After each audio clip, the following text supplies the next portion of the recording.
Hey guys, welcome back. Today I am going to create a page in my Life Crafted album. I've got 3 little photos of Lil, and I actually printed out one of the digital papers from this month's kit because it's my favorite paper and I've already used it. So I just printed myself another copy. I have made both of these pieces Life Crafted album size, which is 5 by 8, and I'm going to do something fun on here. I'm going to use a little bit of foil. Now to add the foiling, I am going to use some texture paste and this stencil that I created using one of the digital ephemera pieces from this month. So I've pulled in the digital ephemera piece from the August files that I want to use, and it says "Oh hey." Now, like I said my last video, if you upgrade your Silhouette Studio to 4.4, when you drag in a PNG file, it will already have a cut mark around it. And so you don't have to do any sort of that dragging or tracing or anything else anymore. So make sure you upgrade to 4.4. The issue that I have with this to create as a stencil, there's a couple of things. One is that this is designed so that it has the actual words in orange and then it has a drop shadow in this peachy color. So if I go ahead and change this to black, you can see that it's all a bit thick and it doesn't show the letters, doesn't show the inside of the letters, so that doesn't really work. But if I go to the trace tool to try and trace the orange part of this cut file, I can get close, but not, you can see here I can get close, but not close enough. So what I'm going to do is just do a tiny bit of prep work in Photoshop first, and then we can carry on in Silhouette Studio.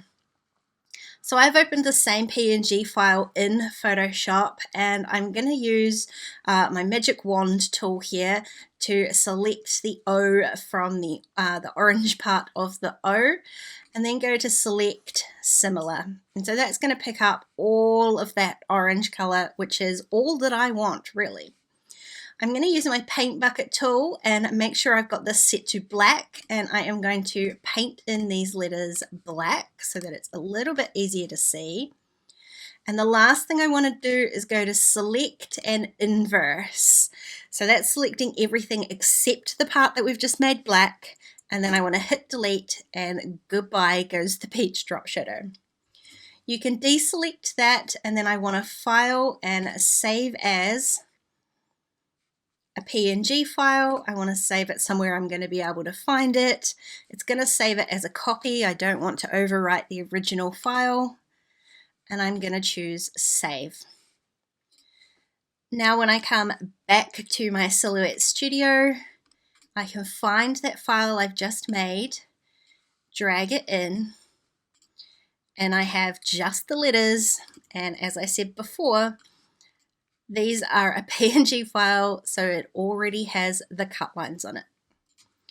Now the second issue I have with this to create a stencil with is if I go ahead and cut this as it is, I'm going to lose the inside of the O's because they're going to be cut out. So all of these little inside pieces are going to disappear, and that's not really what I want. I want to be able to stencil this all in one go.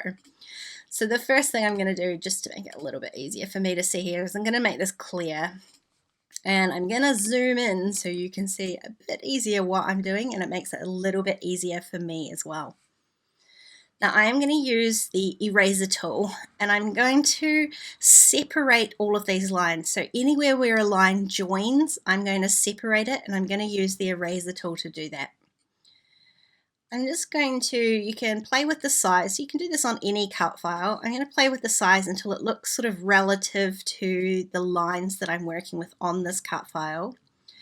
And then holding down the tool, I'm going to try and drag a line so that it makes a nice curve of where I imagine that this O would go.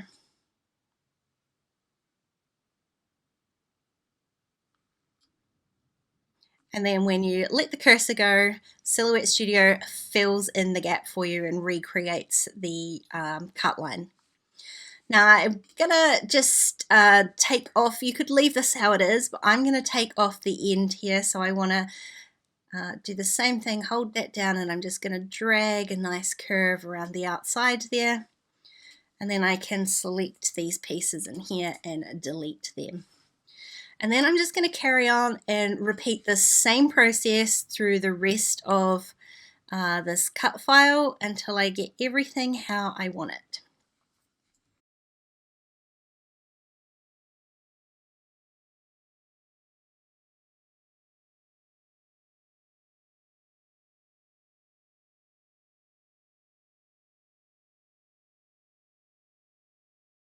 And so now my stencil is all ready to go. I am just going to group this, and I'm just going to cut this out of some scrap cardstock, but what I'm going to do is draw a rectangle around here just to make the actual stencil that I end up working with a little bit smaller.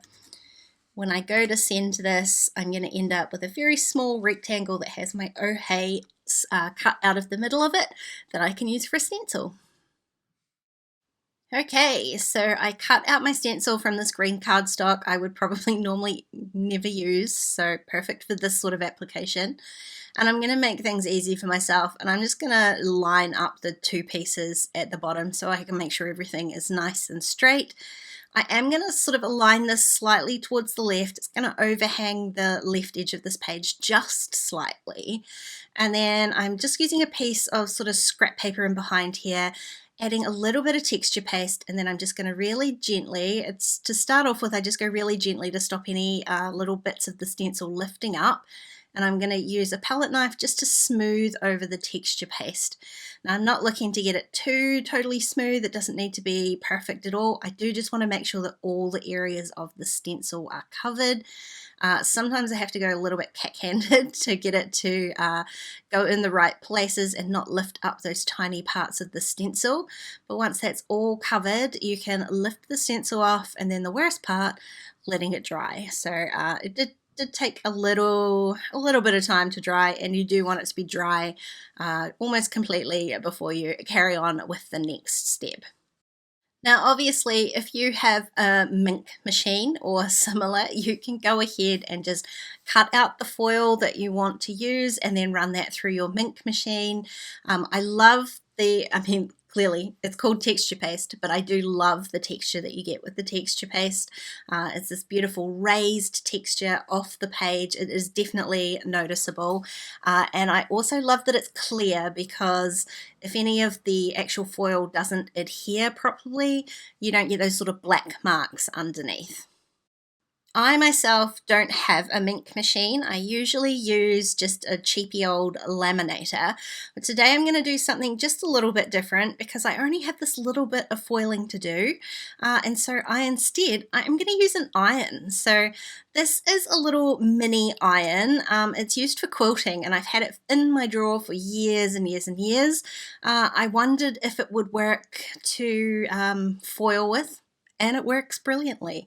I am using one of the Minc transfer sheets just to protect the foil and my paper and make it a little bit, just a little bit smoother, but you can see here it takes no time at all.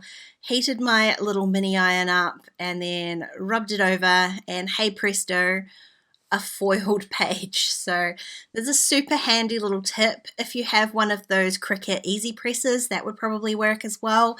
It's just if you don't want to pull out a big machine and wait for it to heat up, this is the perfect little solution. Now the rest of this page is going to come together super quickly because I really don't want to add too much to it. I have got my 3 photos, and I'm going to add a little bit more this time from the actual physical ephemera pack. There are a whole bunch of little diamonds and triangles in there, and I love them. They were so pretty, but I never know how to use those sorts of shapes. So I wanted to challenge myself to use those today. So that's what I'm going to do. I want to use as many of them as I can, and I think I end up using just about all of them. I am going to use them just to decorate my page. So I've added my 3 photos across both pages, and I'm just going to arrange these little shapes. So some of them are together in little groupings. I'm going to add some of them around the edges of the page, and that's about it. It just is really graphic, and like I say, I'm not I don't usually use those sorts of things. The only one I'm going to leave off here is that black one that says choose happy. I have used the other one that says no bad vibes. I thought it was cute and it goes with the color scheme. And I am trimming off the green portion of that diamond.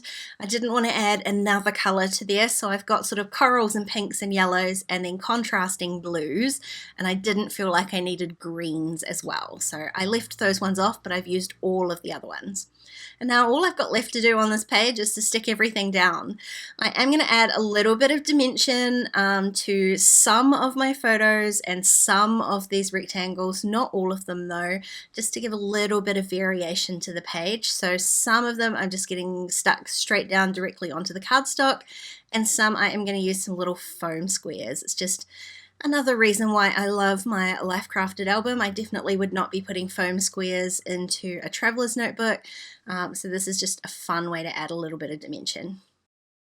And that's it. This is this page super quickly come together. Despite the drying time, that was the longest part of this process. I just need to punch some holes and pop it into my album. If you enjoyed this video, please give it a thumbs up and don't forget to subscribe to my channel if you haven't already. If you want to keep watching, there are a couple more videos on screen. Otherwise, I'll see you next time. Bye guys.